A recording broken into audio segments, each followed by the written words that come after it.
Hi guys! Welcome to my vlog. Ngayon po ay magluluto po ako ng pansit. At magluluto rin po ako ng ginataang munggo. At pina-order ko po ang aking asawa ng puto kutsinta. Dahil 2 years death anniversary ng aking nanay. At pumasyal po ang kapatid ng aking nanay na sa Tita Ida. Taga Kalamba po yun. At pupunta po sana kami ng sementeryo. Hindi na po natuloy. Gawa ng sobrang lakas po ng ulan. May mga kasama po akong bata na putol na po yung aking video.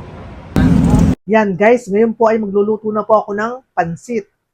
Ito po ang mga gagamitin kong pampansit. Meron po tayo ditong giniling, nahugasan ko na po. At ito po ang gagamitin natin pansit. Twins 1. Hahaluan po natin ng sotanghon. At ito po ang mga gulay na ating panlalahok. Meron po tayo ditong pechay bagyo, bagyo beans, carrots, at meron po ako ditong natirang celery. Gagamitin na rin po natin. Meron din po tayo ditong chicharon. At ito po ang ating mga pampalasa. Meron po tayo ditong pamintang pino, aji at toyo. Ito po yung ating bawang sibuyas. Ngayon po ay maghihiwa na po ako ng mga gulay.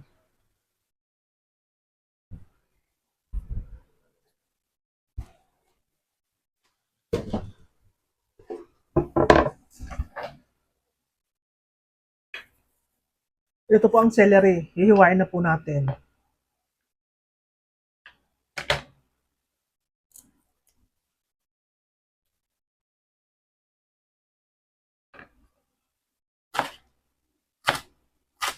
Tara lang po kasi itong celery. Nakalimutan ko pong bumili ng kinchay. Gagamitin ko na rin po para po may lasa sa pansit. Masarap po kasi sa pansit ang may celery o kaya kinchay.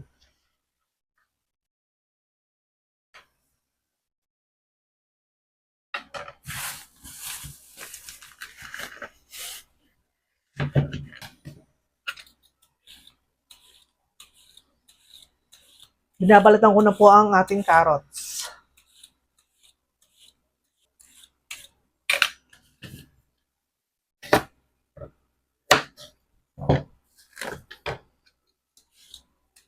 Bali, 2 carrots po ang ilalagay ko po sa pansit.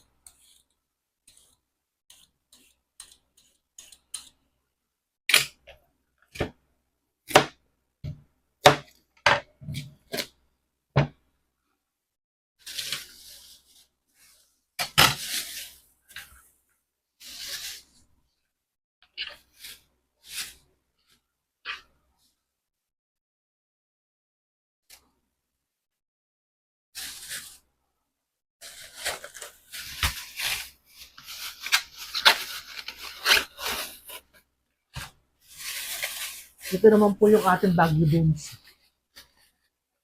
Lalagyan din po natin ng pansit nito.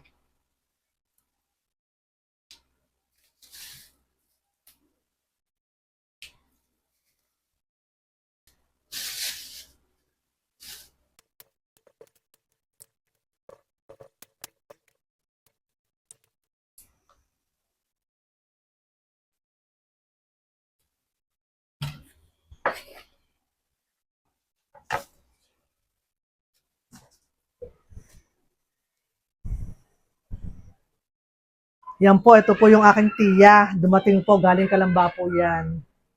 Hi naman tiya. Yan, magluluto po ako ng pansit para po may kakwentuhan po ako. Ang tagal yung tiya, kala Kuya Haba. Sila na yun, nagpaluto rin pala ng pansit. Tulog ho. Dahil mamaya nga ho, pupunta kami ng sementeryo. And hindi na kayo makakasama. Sabihin sa inyo ni nanay, pumunta pa tong kapatid ko, hindi naman pala ako dadalawin Ang dito. mahalaga, pumunta ako dito yung mahalaga. Alam na niyo yun. Kasi, nandoon man yung kanyang katawan na espiritu niya. Ano na to? Wow! Yummy! Sarap!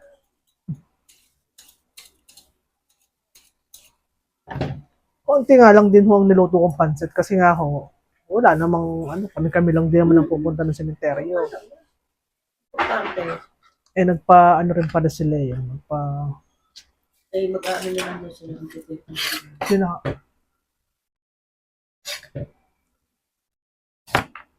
Hindi sila pupunta ng sementeryo.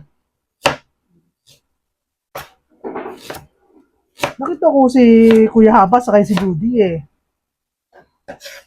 Na Ted. Oo, natin si, nakaitim. Ito naman po, carrots naman po ang aking hihiwain. Pasal sa pansin.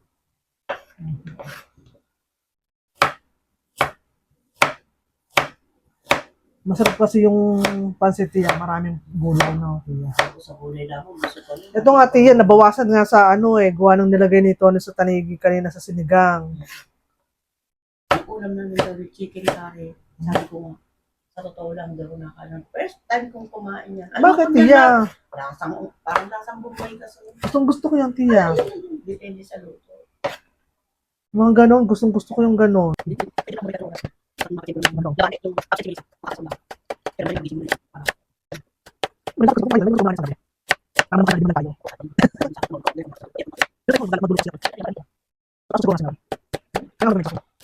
Yan, tapos ko na pong hiwain ng ating mga carrots at Maggi beans. Ngayon naman po, itong ating peche bagyo ang ating hihiwain.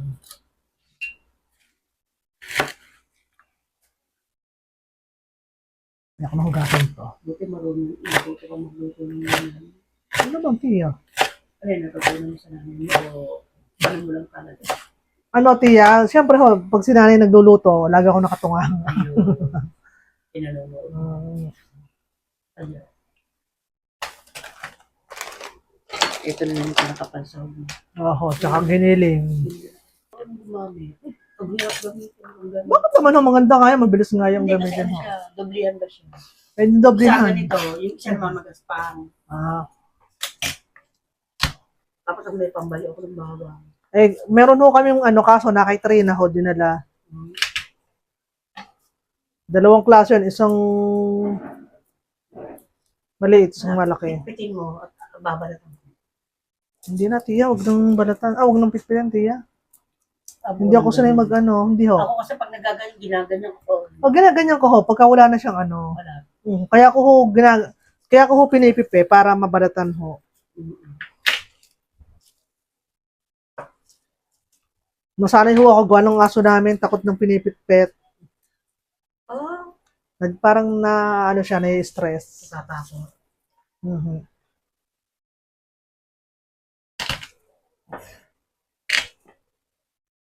Kaya nasanay na ako ng ganyan. Ano oras nagising ito?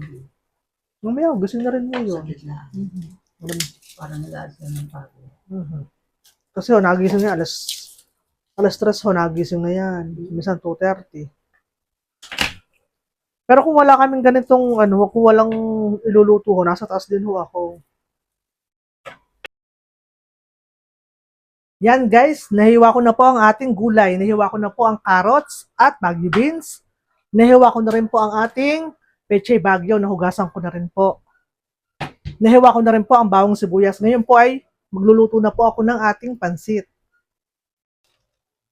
Yan guys, naisalang ko na po ang ating kawali at magluluto na po tayo ng pansit. Maya-maya po ilalagyan ko na po ng mantika.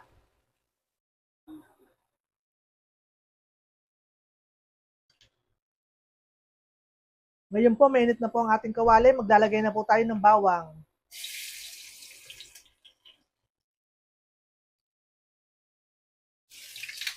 Ilagay na rin po natin ang ating sibuyas.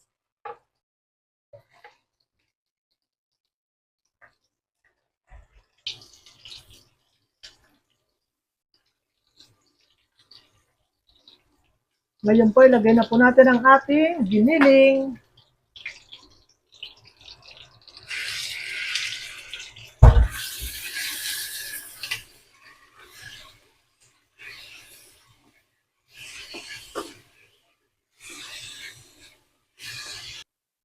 Igigisa po natin maigi ang ating giniling. Ngayon po ay lalagyan na po natin ng pamintang pino. Konti lang po ang aking ilalagay, gawa ng may kakain pong bata. Ngayon po, lagyan na rin po natin ng konting aji.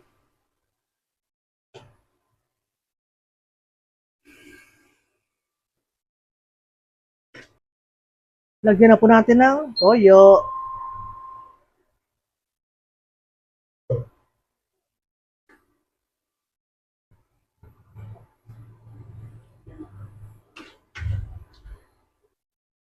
Ngayon po, ilagay po natin ang ating carrots at baggy beans.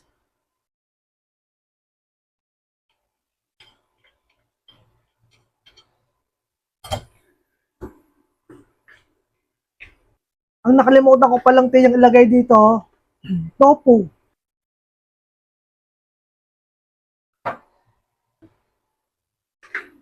Yung pwede agad-agad. Hindi pa masaya ko. Ano, araw-araw kung ganito pwede eh. Basta hindi pa masaya ka lang. Pagka sinisan alas 5, at 30, bibiyakin na ako. Ngayon po, ito na po yung ating sotanghon. Inuna ko po yung sotanghon. Kasi po itong sotanghon ay hindi po ito nalalabog. Kaya uunahin po natin to. Yung pansit po ay maya-maya na po. Mabilis po kasing malabog ang ating kanton na pansit.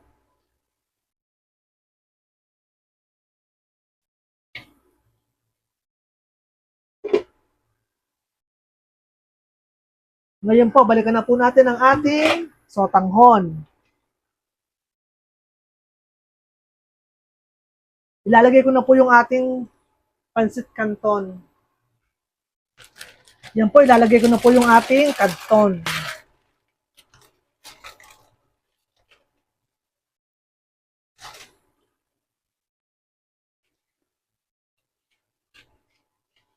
Okay lang naman po may konting sabaw. Maya-maya po, mawawala din po yan.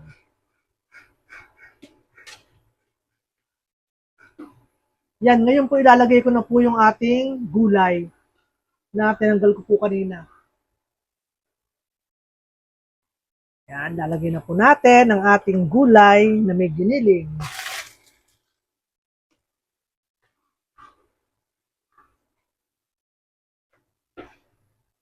Pagkatapos po, ilalagay ko na rin po ang ating chicharon. Ito po yung ating chicharon. Bali, 2 balot po yung aking ilalagay.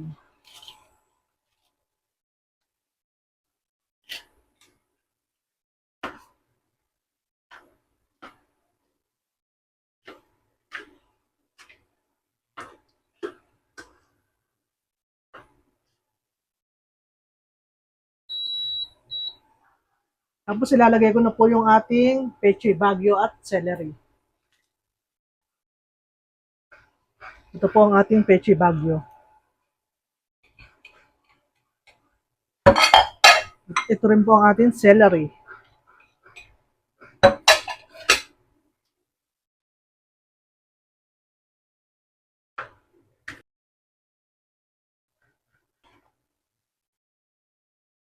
Ito po yung ating pansit canton with sotanghon. Ngayon po ititikman ko na po.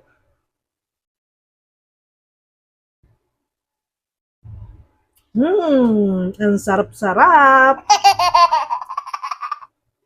Yan guys, luto na po ang ating pansit gisado. Yan guys, meron po kami ditong ginataang munggo. Wow. Hindi ko na po naipakita kung paano lutuin. Medyo marami po tayong ginawa. Luto na po ang ating ginataang munggo.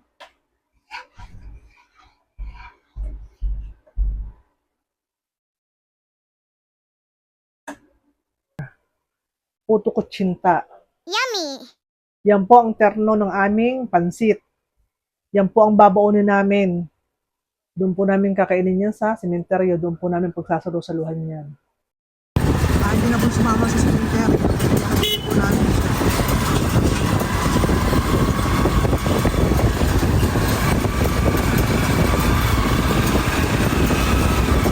Mahapon kasi sa kanila kaya ayaw mo pa na.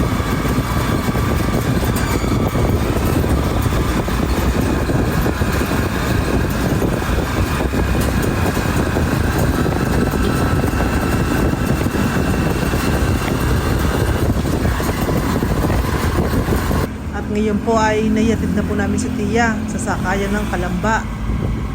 Ngayon naman po ay pauwi na po kami ng bahay. Sobrang laki po ng dilim. Baka abutin po kami ng ulan. Susunduin po namin yung mga bata. Pupunta po kami ng sementeryo.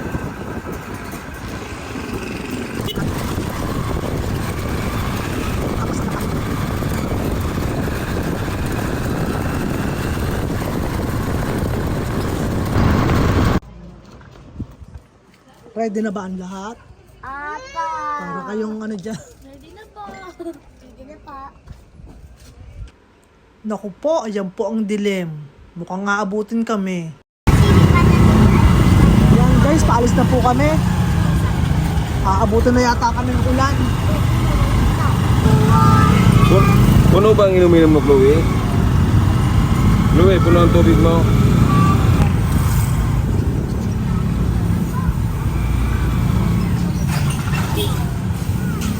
Napakadilim ng langit.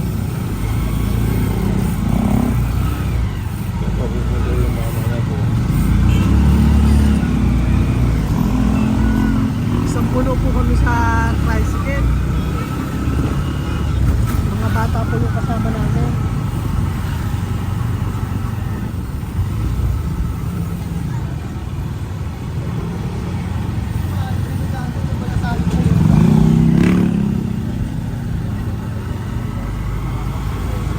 Inabot na po kami ng ulan. Mga bata pa naman kami kasama. Kaya nagsilong kinaliya ko. Yan guys, pasalubong po sa amin. Meron po kami ditong mga suman. Meron po kami ditong tupig, patupat. Ito po yung patupat, yung parang banig. Tapos po ito, may suman din po yan, suman. Tapos po meron po ditong bracelet ng manawag. Salamat po sa mga nagbigay. Salamat po sa tupig. Favorite ko po itong tupig eh. Itong patupat, ito ro po yung suman ng Pangasinan. Titikman po natin yan. Bukas ko na po titikman kasi kakakain ko lang din po. Amoy pa lang po, mukhang masarap na.